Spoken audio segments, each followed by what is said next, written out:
So as Jesse said, I'm going to talk to you a bit about a complementary technique to SAXS, so SANS, the small angle neutron scattering. And I'm going to start by telling you what's different about neutron scattering. So you've already had a pretty good introduction about SAXS and the main principles of it, and a lot of it applies to small angle neutron scattering, but not all. So we're going to go over the nature of the radiation used when used neutron scattering.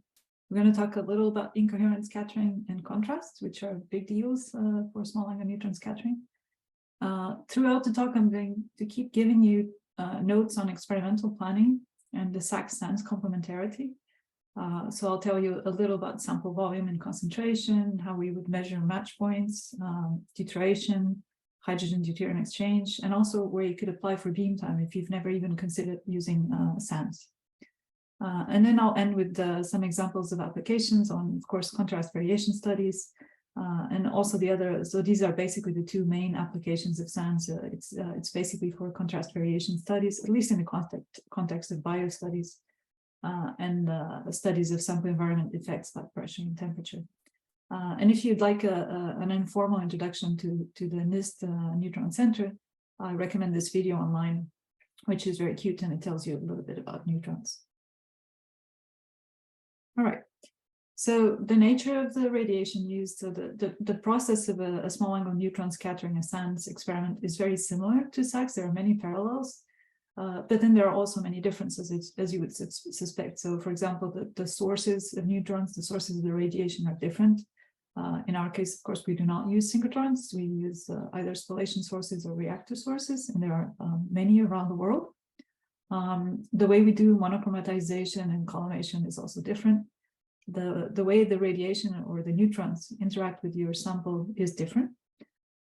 Then also neutron detection is different, and even data reduction is different. Luckily for you as a neutron user, so as a user who comes to do a small angle neutron scattering experiment, you mostly have to worry about the sample interaction because your local contact helps you with everything else. So this is where I'll focus my talk today. So neutrons are both waves and particles. So this duality serves us well. So that if you think about real space, the neutron is a particle that will come in with some velocity and will be scattered at a different velocity at a 2 theta scattering angle after interacting with your sample. And in reciprocal space, the same thing is for SAXS. We have a wave vector transfer Q, which basically measures the momentum transfer, so the difference between the incoming and outgoing wave vector K here. Now, if you have elastic scattering, which is mostly the case for small angle scattering, your Q angle, Qi minus Qf, will basically be proportional to your wave vector. And there will be no exchange, mostly no exchange in energy. And of course, again, just as a reminder, the relationship between Q and the distances that you're measuring is reciprocal. So they're inversely proportional. So if you want to measure large things, large objects in real space, then you're going to be using smaller angles and vice versa. So this is all familiar to you from SAXS, and it also applies for SANS. Now, neutrons do have a zero net charge, so a zero overall charge. So this means that they're going to be highly penetrating. They don't interact with the electron density cloud. There's a relatively low probability of interaction between the neutrons and the nuclei in your sample. So like I said, they're highly penetrating. You can probe thicker materials and also samples in various types of containers, including metal containers, which you can use, for example, to study things under pressure. So just to give you a feeling for the size of things that we're looking at and for this low probability of interaction. So the neutron wavelength and the interatomic distances are both on the order of angstroms, so 10 to the minus 10 meters. But atomic nuclei, so the nucleus is actually much smaller than the atom and the electron density cloud. So the atomic nuclei and the nuclear forces involved, they're on the order of the femtometers. So there's there's a factor of 5 smaller there. So if you think about velocity of neutrons and in the neutron flux, the probability of a neutron interacting with the nucleus is relatively small. And if you want to visualize this, because for us it's harder to imagine something on the angstrom scale or on the femtometer scale, if your nuclei were about 1 centimeter in diameter, and then the distances between them would be something like a kilometer. So they do so for a neutron, for an incoming neutron, the nuclei are very much spaced apart. Something I'll mention as well many times during this talk, neutrons cause no radiation damage. So the energies that we use cause no radiation damage. And this is, of course, very good because you can keep probing your sample or reuse your sample depending on what you want to do. Now, I'm not going to talk about this, but neutrons also have a magnetic moment, and they're a very good probe for magnetic structures. And we can also use it to look into dynamics of atomic motions, but I'm not going to focus on this during this talk. All right, so the nature of the radiation used, you're familiar with this now. So you're going to have an incident plane wave of neutrons coming in. If we just look at the simple example of a single nucleus, it'll interact with your nucleus. And because the nucleus is a point scatter, it's much smaller than the wavelength of the radiation you're using. You can interpret then the scattering as a spherical outgoing wave. And this can be described by a wave function, which is a function of that wave vector k that you're familiar with and the position of the atom. And also this scattering length here, this V factor here. Now this is very similar to the form factor, the atomic form factors that Tom also introduced you and that you've probably heard about during previous talks. So it basically is a way for us to quantify the interaction between the neutron and the nucleus. Now, the probability of this interaction is just the square of the amplitude, so basically b squared. And if you want to integrate this for all solid angles, so for all 4 pi, then of course you get 4 pi b squared. And this is your total scattering cross-section. So you can think of this as the probability of an interaction with a single nucleus. This is just revisions, so you're probably familiar with all this at this point. Now with neutron scattering, this total scattering contribution has 3 major contributions: coherent, incoherent, and absorption. So if we think about a sample on the right here, it'll have a certain thickness. There will be an incoming flux of neutrons and an outgoing flux of neutrons, and we can measure the incoming and outgoing. So the neutrons can be transmitted, they can be scattered, or they can be absorbed by your sample. And the thickness of your sample, of course, influences strongly how much your neutrons are absorbed, and this is a factor of this attenuation coefficient U that you see there. So this should be very familiar to you, even from Beer-Lambert's law. So the absorption part of the component, the cross-scattering component, we can look up, if we know the composition of our sample, we can look up the atomic scattering lengths of the elements. And we can actually calculate this and have a fairly good estimate of what we expect from absorption. It is wavelength dependent, and it does reduce your signal to noise, so that your temptation might be to reduce the thickness of your sample, but then of course you're also reducing the amount of sample that is scattering. So there is an optimum that you have to find there. But it doesn't end there, how much sample or concentration and thickness you can put in the beam. There are 2 other components to think about. So you have your coherent scattering component. So basically these are, this is Q dependent, and it's basically coming from correlations between positions in your sample, or in other words, the structure of your sample. And you cannot estimate this to begin with because we don't know the structure. If we did, we didn't need to do the experiment. So this is hard to estimate. And then you have this incoherent component here. Now this incoherent component that is different from incoherent scattering in SAXS can be very strong in small angle neutron scattering. And this is basically our noise, or the background in our data. It is temperature dependent, and it comes from the presence of different spin states in the nuclei that your neutron is going to interact with, and even from the presence of different isotopes. So there's also a certain natural abundance of different isotopes in every sample. Even in a glass of water, when you drink water, some of the hydrogen in there is going to be deuterium. So there's also there's that contribution there as well. But you can think of this as your incoherent, or your noise in the data. And it's also very difficult to estimate because it's temperature dependent. And this amount of hydrogen and deuterium and different isotopes is not always easy to calculate. Right. So for most samples present in biosamples, typically, if you look at the neutron scattering lengths, so that those B factors for different atoms and even different isotopes, you can see something interesting. So the contribution is not proportional to the atomic number, because the neutrons interact with the nuclei, not with the electron density cloud. And also they vary randomly, basically, with your atomic number. And also you have a very strong incoherent component or contribution, if you will, from the hydrogen atom, which is unfortunate because, of course, our biomolecules have a very large percentage of hydrogen. And you can also see that the coherent scattering component is often opposite in signal to, for example, the isotope deuterium.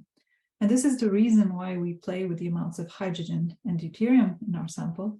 It's for two reasons. One is to lower the incoherent background, which is the noise in our data, and also to increase or tune the contrast. And Thomas already introduced you to this. The contrast of the data, depending on what we want to do. And I'll explain this a bit better in a second. Just a quick comparison between neutrons and X-rays. So if you look at the form factors for X-rays, those are these two lines that you see here, the diagonal lines. And at the bottom here, you have the scattering lengths, or those B factors for neutrons. You can see a few striking differences. So one is that the X-ray form factors are much stronger than for neutrons. So your overall cross-section is going to be much stronger. And also you can see that the form factor falls off with scattering angle. And the reason for this is because the X-ray wavelength is a lot more comparable to the size of the electron density clouds that you're measuring, as opposed to neutrons, where the nuclei are like a point scatterer to a neutron. Here you can see that the atomic weight there's not a trend, so your scattering amplitudes for neutrons do not increase as you increase the atomic weight. And you can also see that even for example, for the nickel isotopes here, even isotopes of the same element can have very different and even opposite signals for the scattering amplitude. So this is something that we can take advantage to distinguish between different elements, and also to distinguish even between different isotopes. All right, so which one is the best technique? So neither, they're complementary. So the two techniques are basically looking at the same sample from different perspectives. So X-rays, you're going to have high brilliance beams and larger cross sections. Neutrons, they're lower, so you're going to need more sample, and typically much longer exposures. For SAXS, the scattering lengths depend on atomic number, and they vary with Q. For SANS, this depends on the nuclei that the neutrons interacting with, and there's no angular dependence. X-rays will have more difficulty with light or similar atomic weight elements, while neutrons are very sensitive to even light elements and different isotopes. And also, finally, the energies that we use for SANS are a lot smaller, so there's no radiation damage. All right, so let's talk a little bit about contrast again. So if you have n atoms in your sample that occupies a volume V, when you do a SANS experiment, we're going to be measuring intensities. And if you do a good job at reducing your data, these intensities will be proportional to basically your macroscopic cross-section. And what this macroscopic cross-section is just your total scattering, or microscopic cross-section, as it's sometimes called, just normalized by the volume of your sample. And Thomas already showed you this. This is basically the Fourier transform of your scattering length density distribution. And again, you've got the square of the amplitudes here, so you do lose information on phases. And that's why it's a challenge to do the inverse transformation and directly obtain what we really want from our experiment, which is the structure or the shape of the molecule. All right. That's just a reminder, your scattering length is basically the sum of all the contributions from the different scattering lengths of the different components in your sample divided by the volume. Okay, but your molecule is typically in a solution. So the intensities that you're going to be measuring are actually a function, not just of the scattering intensity of your molecule, but of this difference. So the difference between the average scattering length density of your molecule, and that of the solvent, right? So then you have a delta rho in there. So how can we take advantage of this? Okay. So let's look at, so the equation is the same, it's on the top there, and this factor here is called this delta rho is what we call contrast. So the intensities are proportional to the contrast and of course the volume of your molecule and the number density of molecules. And again, there you see the brackets, which Tom also introduced you to, and which mean that we're averaging for all orientations. All right, so if we plot the scattering length densities for different types of molecules, biomolecules that you'd tend to find in your samples versus a fraction of the D2O in your solvent, you'll see some interesting things. So there are different, this plot is a bit full, so there are different contributions in there, but if you just focus on this black line for now, so this black line is just the water.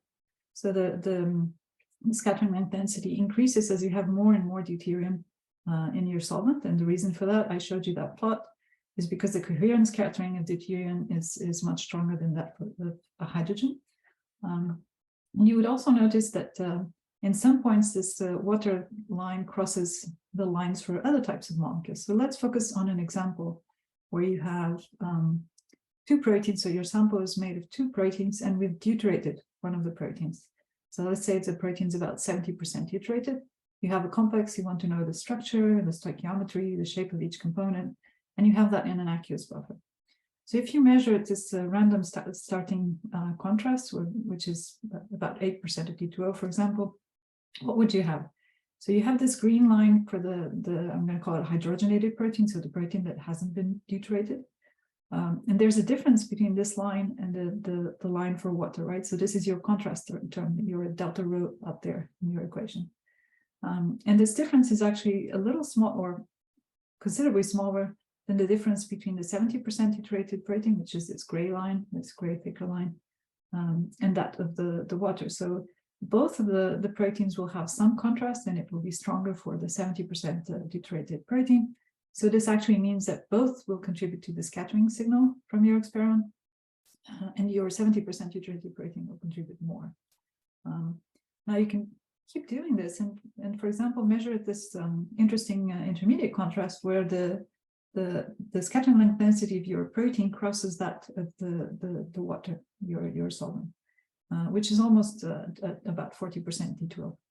Now there something interesting happens. So your hydrogenated protein and your solvent have the same scattering length. So this delta rho here is 0, and it won't contribute to your scattering profile. Then the intensities that you're going to measure are going to be coming only from your 70% deuterated protein. And you can keep playing these games, and you can, for example, measure at 100% D2O, and now the opposite happens. So your hydrogenated protein has a contrast, while your 70% deuterated protein is what we call matched out. So they have the same, it has the same scattering length as that of the water. So you don't see it in practice. So that it doesn't contribute to the intensities that you're measuring in your data. And this is how you can model the different components of your complex. So as a reminder, the two proteins are still there. They still have the same structure as they would have in a complex. So they're not the individual separated isolated proteins. And we do know that the structures can be different in a complex and in isolation, of course. It's just that we are highlighting different parts of the complex that we are interested in just by playing with contrast, right? And if you're thinking that you might want to deuterate your sample and you don't know how to do this, so different neutron scattering facilities have associated different isotope labeling labs. NIST works with the Biomolecular Labeling Lab, or BO2.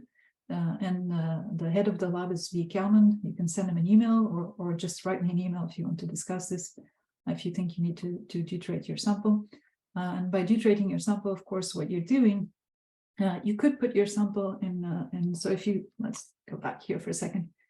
If you look at the line for the protein, this green protein, as you increase the percentage of D2O, this line goes up. And the reason why it's going up is because some of the hydrogens in that protein, when you place it in a buffer that has D2O, namely the hydrogens that are not bound to carbon, they're labile. So they will exchange naturally. As long as they're solvent accessible, they will exchange naturally.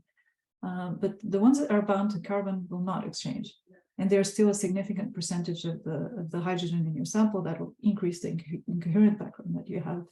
And that may not be what you want. So if you want to increase that signal, then you can resort to, you can either do isotope labeling if your lab has that capability, or if not, you can resort to these biomolecular labeling labs like the BL2. And they will either, you can apply, you can send a proposal and apply, and they will either produce the protein for you or work with you. So you can actually go to their lab and produce the protein there. All right. So how do we find those points where where your sample, your molecule of interest has a scattering length that matches that of the solvent, so that you can play these games with contrast?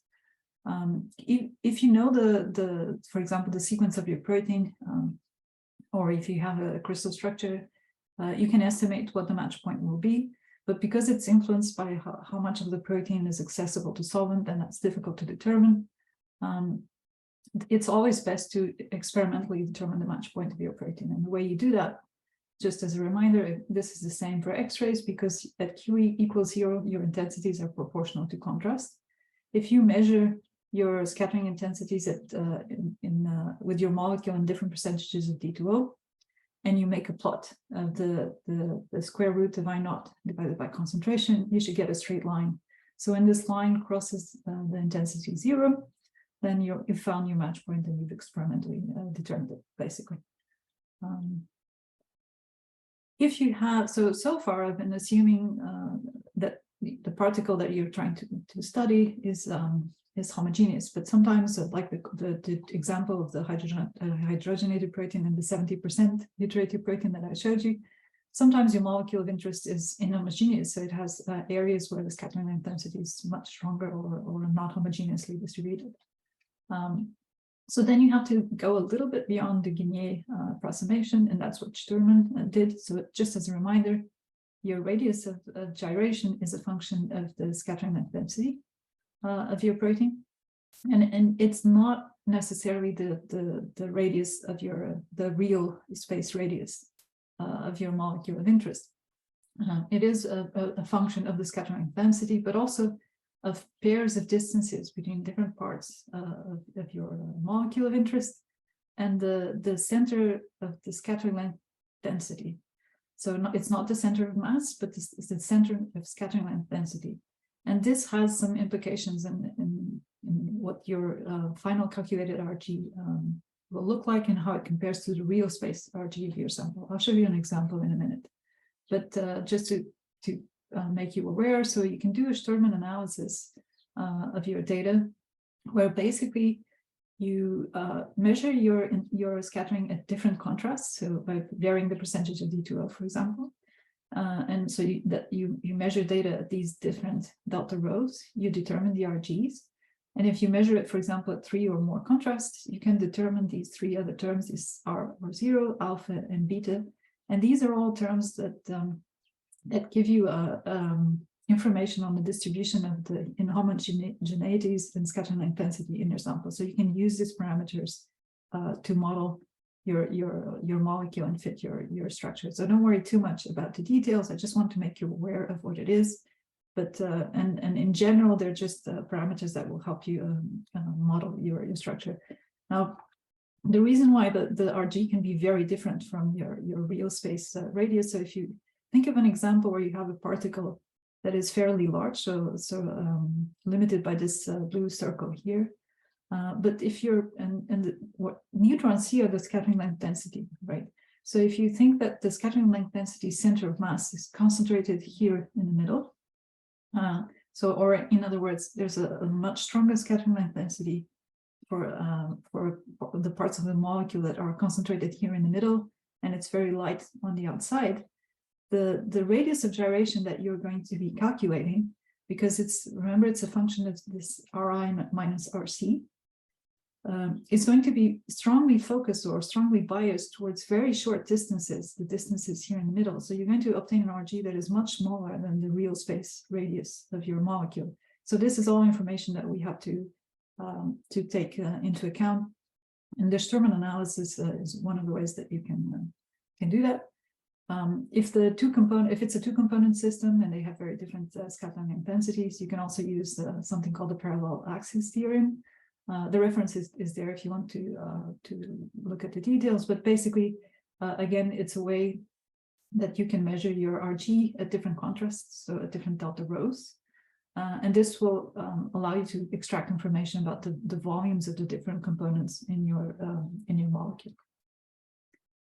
There is software to help you do this. This is an example, so Mulch, and that's the website for it.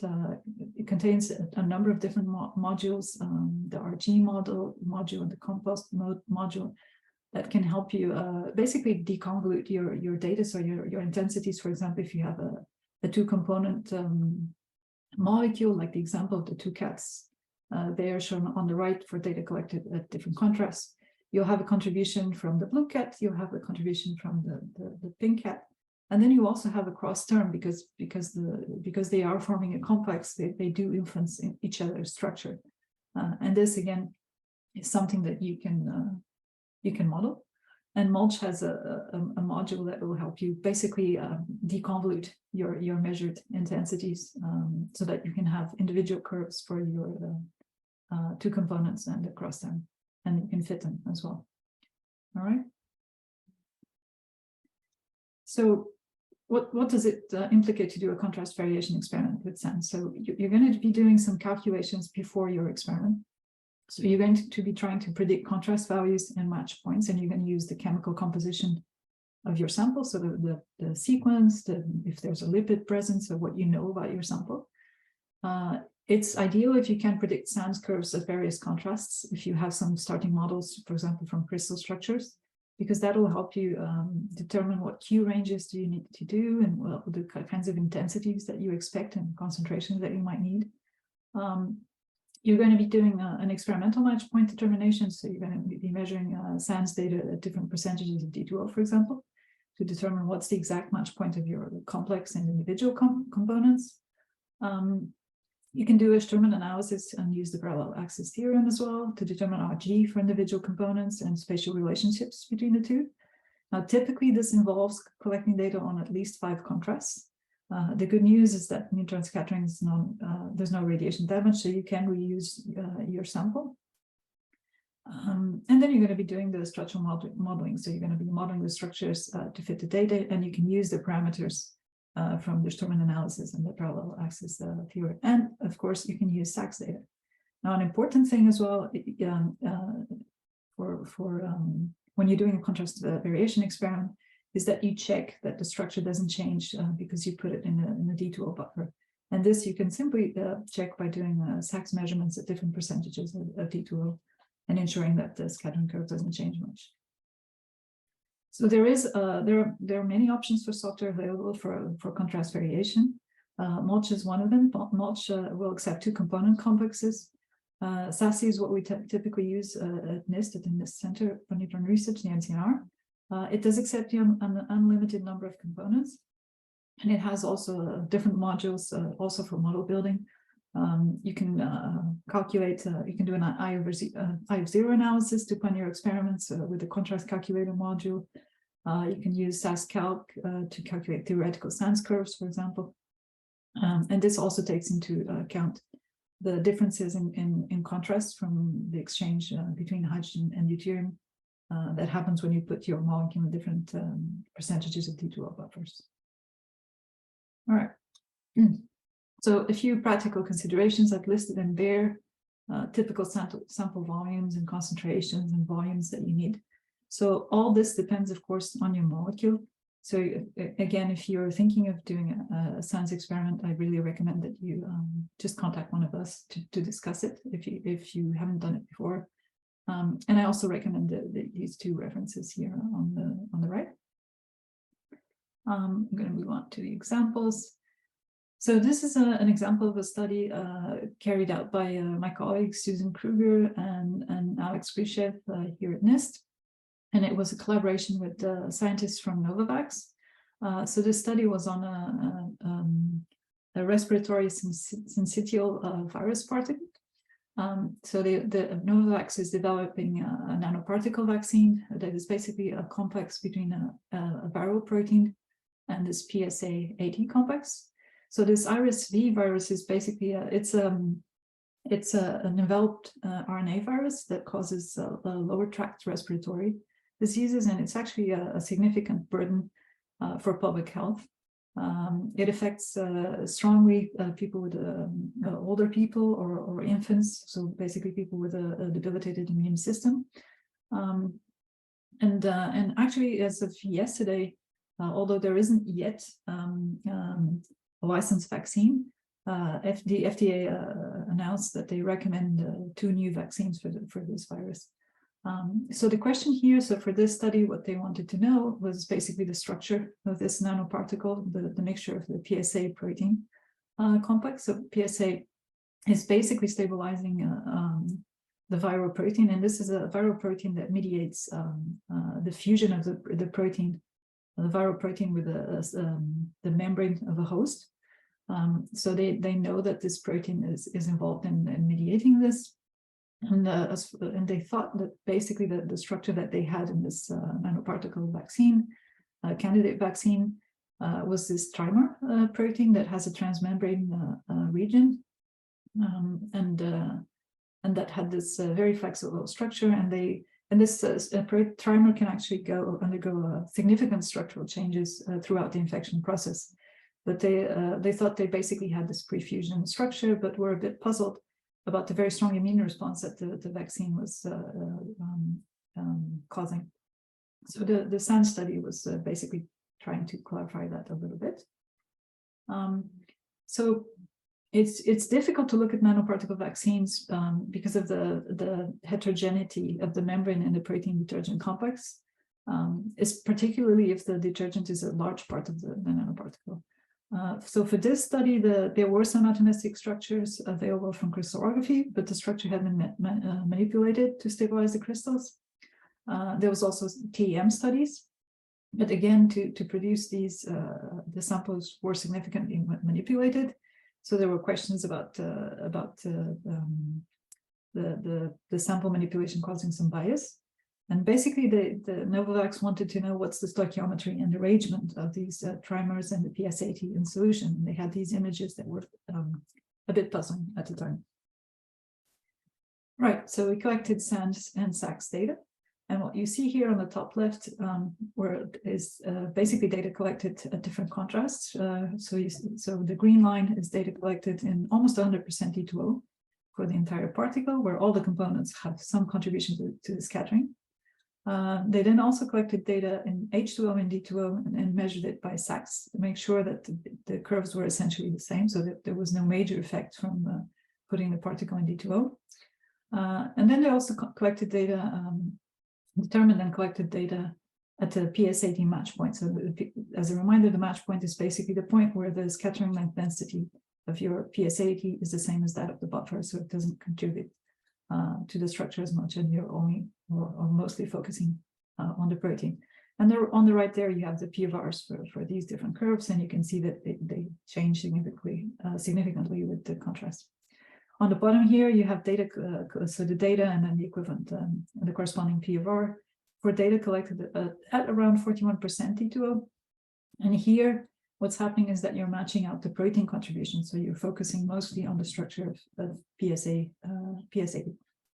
Now, an important aside, which is not a detail, it was essential for these studies, and it always is for SAXS or SANS studies, that the protein, the sample was monodispersed. So there were a lot of studies on, there was a lot of sample characterization by DLS and AUC to make sure that the samples were monodispersed and that they knew exactly what they were, that they were stable, and also that through a phosphate binding assay, they checked as well that the PS80 was only bound to the RSV a nanoparticle, and there was no free PS80 in solution, because all of this affects, of course, how you're going to fit your data. All right, so they then measure data at different contrasts. Of course, that's a reminder on the top there, the relationship between your number density and the molar mass, or also known as molecular weight. of your particle. So it's a contribution from the PS80 and the protein parts of the complex. And then basically at each contrast, they collected data that gave them information. So I0 they measured, the concentration was known, the contrast they knew. So basically they then could calculate this F1, which were mass fractions, and these volume fractions that they could use to fit their data. So what was the result? So the result was basically a PS80 elongated structure that they modeled basically as a cylinder. And the trimer protein structures were attached to the PS80 through their transmembrane domain. And basically it was a pentamer of trimers. So this is the sideway view. And I'll show you the comparison to the TEM data in a second. So this unusual or somewhat unexpected elongated structure of the PS80 was drawn directly from the SANS data collected at 41% D2O, where there was no contribution from the protein component. So they could basically model this as a cylindrical, relatively simple structure. And if you compare it to the TEM data, you can now understand those images that they were observing before. So it's again, basically it's a pentamer of trimers. And what was interesting is that the crystal structures used to model the protein were both the pre-fusion and post-fusion structures. And so basically the protein assumes, and this nanoparticle assumes an ensemble of structures, and it's very flexible, and it oscillates between these pre-fusion and post-fusion structures. And this is actually why it elicits such a strong immune response, because this type of structure exposes a lot of the antigen parts of the protein. And the results also suggested a mechanism for the 1D growth along the axis that explain the TEM data. All right, so moving on to another example. So we can also use it to study, for example, samples where there's a natural contrast between different parts of the complexes in your structures. In this case was to look at some phospholipeptides that are very important in the process of biomineralization. So what do I mean by biomineralization? If you think about it, in our body, we have soft tissues and hard tissues. So we have bone and teeth, for example, that are hard tissues, and they are in direct contact with biofluids like blood or urine or saliva. And your teeth do not dissolve in contact with saliva, and your saliva doesn't mineralize, at least if you're a healthy individual, doesn't mineralize when it shouldn't. And this delicate balance is actually maintained by these phospholipeptides. And what they do is, once you have a supersaturated solution in calcium phosphate, like saliva, for example, as this naturally matures to try to form some highly crystalline forms like hydroxyapatite, these phospholipeptides sequester these calcium phosphate forms so that they can form nanoclusters before they have a chance to form a much more crystalline and stable form like hydroxyapatite, and cause problems with mineralization that is not desired. So examples of these phospholipeptides include S-osteopontin, which is ubiquitous in species, and it's present in many tissues and biofluids, and also caseins that you're probably familiar with from milk. So the study here basically took advantage of the fact that these nanoclusters, so we were interested in looking at how these proteins bound to calcium phosphate and what was the advantages of the intrinsically disordered protein structure that all of these proteins tend to have. And as it happens, the shell of these nanoclusters is basically protein, while the core is this inorganic calcium phosphate. This is just an example of an image of these small, they're called Posner clusters, these small clusters that form the core. So they'll have, because they have a different average composition, they will have different scattering densities, and there will be a natural contrast between them. So again, by changing the percentage of D2O and measuring complexes formed with the osteopontin, and which is a significantly larger peptide than the casein peptide, we saw differences between the size of the core and the size of the shell. And it was interesting to see that a much longer, despite the fact that the osteopontin peptide was much longer than the casein peptide, they still had relatively similar sizes of the shell. And the reason for this is what you see here on the right. So the image on the right is trying to show you is the structural advantage that intrinsically disordered proteins have in biomineralization versus globular proteins. So if you think that your calcium phosphate is this blue slab that you see here, and that these proteins have to bind to it efficiently to control if the calcium phosphate is going to remain in a supersaturated solution or actually form a hard tissue. If it's an intrinsically disordered protein, like, for example, your beta-casein shorter peptide, it typically only has one phosphorylated area that it can bind calcium to, but because it has this flexible structure, it can form this very dense layer of protein covering the surface. And the same if you have a longer peptide like your osteopontin that has different areas that are phosphorylated and that can bind to the calcium phosphate, because again, because of this flexibility, it can cover a large surface area without having this sterical hindrance that a globular protein would have, that it would not be able to cover as many binding sites. So this is basically a packing advantages, and it's why IDPs are so often found in biocalcification. So practical aspects. So before the experiment, we predicted the contrast values and the match points that we expected. We tested the protein solubility and stability in the 2O buffers. We did not have to deuterate one of the components because in this case, the natural contrast was differently enough. If it wasn't, then we could consider that. And then we could use, for example, mass spec to determine the final percentage of deuteration. Now, our preliminary data was basically a measurement of the match point of the protein. And we also collected SAXS data to ensure that there were no effects from the use of D2O. So basically, you can guess SANS was chosen for because there's no radiation damage. We could reuse the same samples for different measurements, different contrasts, because we could take advantage of the natural contrast between these two components. And also because SANS is non-invasive, so there were no sample preparation artifacts. So the same thing that was a strong advantage for the RSV example. All right, so I will have to finish soon. So I just want to finish with another example. So this is another typical example of why you'd use SANS. So it's to look at effects of sample environment. In this case, it's these were studies of monoclonal antibody stability, and our interest was in to investigate what happens to monoclonal antibodies mostly, but proteins in general when we freeze them. So there is a large percentage of proteins in food and pharma that get wasted every year, and not just because of what happens when we freeze them, but effects of freezing and thawing is a significant percentage of this. So one way to investigate this, believe it or not, is to put your proteins under pressure.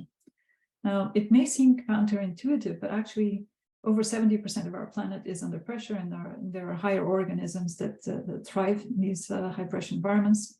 In the labs, there are several techniques that we use that already use high pressure. So 2 to 3 kilobar, for example, for the cell disruptor. If you're not familiar with kilobar, that's about 2,000 to 3,000 atmospheres that you're applying to your samples. And this is just an example of guacamole that so pressure is also used in the food and pharma industry to sterilize different products that are temperature sensitive. So it's an alternative way. So the other place where we also put our samples on the protein, and this happens both at home and in academia and industrial settings, is in the freezer. So when you freeze your protein at different temperatures, what will happen is you get cryoconcentration. And then the reason for that is because the glass transition temperature of your sample can be pretty low. So as the water in your sample freezes, it uses up a lot of the water, and it will concentrate part of your, let's say it's a protein or a map, it will concentrate part of your solution in the middle. And the glass transition temperatures for these are typically lower than -35, which is why we often freeze things at -40 or -80. The problem is that this creates a lot of pH shifts, concentration, excipients will crystallize, but also pressure. So you can attain pressure in these microenvironments that have been shown to reach 2 kilobar or even higher. So it's a very aggressive environment. It's counterintuitive because we're putting things in the fridge and the freezer to stabilize them, but it's nonetheless a very aggressive environment, and it's important to understand what happens then. So there, I'm just reminding you that actually you can denature your proteins not just by heat denaturation, but cold denaturation as well is an issue, and pressure as well. And if you look at the different contributions that can go into this, the different entropic and enthalpic contributions, both in the protein structure and also in the hydration, you can see why it's complicated to actually estimate this in advance. So we like to measure it. And that's what we did in collaboration with the group of Miguel Rodriguez in Lisbon and also Chris Roberts at University of Delaware. And this was a study by Diana Gomez. This was her PhD project, to look at how you can use pressure to look at these lower temperatures.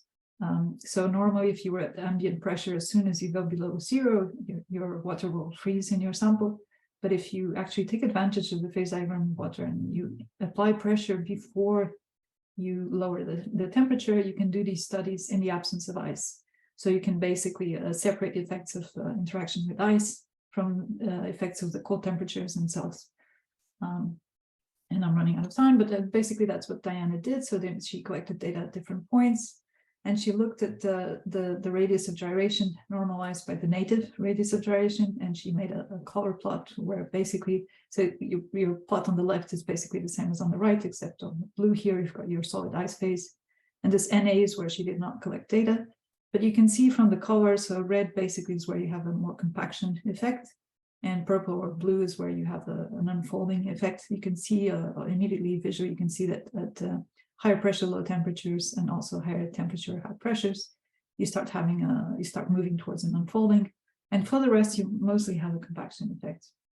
So the SANS data collected at constant temperatures and also at a range of different pressures showed us that the protein was unfolding. Even at ambient temperature, as soon as we apply pressure, we could see a loss of the feature here in the Kratky plot that is basically coming from this hinge region of the MABs. If you're not familiar with the MAB structure, it's basically this region here holding the heavy chains together. And of course, we also use complementary techniques, like as always for scattering. Complementarity is key because you then understand your sample well, and we could see from the shifts in the center of spectral mass that our sample is being partially unfolded, and that the final structure was actually different from heat unfolding.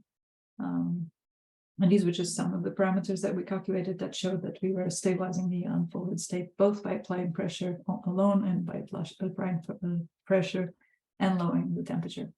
So this was all carried out at the NCNR using this system. I invite you to look at the page to find out some more details about it. Basically, the system is unique in the world at the moment because of the temperature range that it can do under pressure. And I'm happy to tell you about it. If you're interested in MAB stabilization or protein stabilization, Jordan Berger, who is another PhD student who worked with us, recently published a nice study using this system as well. And I just want to highlight that, as you can see in this plot that I showed you for the studies, there's a whole area that we didn't collect data for. And the reason for this is because SANS studies are much lower throughput than, for example, spectroscopy or even SAXS. So you don't want to do SANS experiments unless you really need to. So you want to know your samples very well. You want to know that the information that you're looking for in SANS cannot be obtained from other techniques. We are working on a higher throughput pressure cell, but things like a high pressure SANS study can still take quite a significant amount of time and sample. So you want to know your sample and know that you really need your SANS data to answer your question. And if you do, we are happy to take your experiments. Typical applications of BioSANS, so rheology, studies at different sample environments, and of course, contrast variation.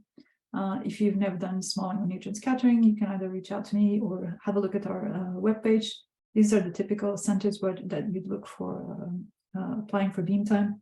And the top two ones are basically the leading ones in North America, but there are others around the world.